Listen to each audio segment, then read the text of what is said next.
మరీ విచ్చలవిడిగా రెచ్చిపోతుంటే అటాక్ అనేది విపరీతంగా ఉండిద్ది. ఇప్పుడు సింహం పంజా ఎలా ఉండిద్దో ఈరోజు నరేంద్ర మోడీ గారి పంజా ఏందనేది పాకిస్తాన్కి రుచి చూపించాడు రాత్రి. ఇది ఆరంభం మాత్రమే, ఇది అంతం కాదు. త్వరలోనే పాకిస్తాన్ మొత్తం ఫినిష్ అయ్యిద్ది. గూగుల్ అదే ప్రపంచ వరల్డ్ మ్యాప్లోనే లేకుండా మోడీ గారు యాక్షన్ తీసుకుంటారు. దీనికి ప్రపంచ దేశాలు కూడా నరేంద్ర మోడీ గారికి సపోర్ట్గా నిలవాలి.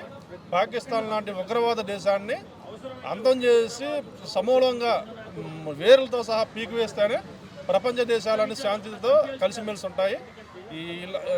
ఇది ఒక కలుపు మొక్క లాంటి దేశం. ఈ దేశాన్ని పీకి పారేయాలని రాత్రి జరిగిన ఈ యుద్ధానికి ఆపరేషన్ సింధూర్ అని పెట్టడం మోడీ గారి ఆలోచనకి హ్యాట్స్ ఆఫ్ అండి.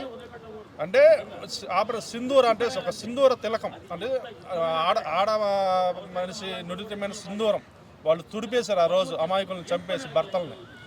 ఈరోజు అదే దాని ఆపరేషన్ సింధూర అని ప్రత్యేక చర్యగా రాత్రి జరిగిన యుద్ధానికి ఆపరేషన్ సింధూర అని పెట్టి, ఈ ఆపరేషన్లో కూడా ఇద్దరు మహిళా ఆర్మీస్, కల్నల్ సోఫియా కురీషి గారిని, అలాగే వింగ్ కమాండర్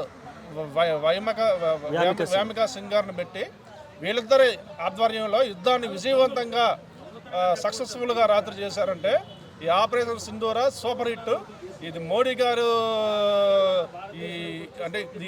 ఈ ఆపరేషన్కి పేరు పెట్టిన వాళ్ళకి, అలాగే ఈ ఆపరేషన్ని విజయవంతంగా నిర్వహించి రాత్రి పాకిస్తాన్ గుండెల్లో నిద్రపోయిన ఈ యంగ్ అండ్ డైనమిక్ లేడీ సింహాలకి, ఆర్మీలకి నా హ్యాట్స్ ఆఫ్ అండి.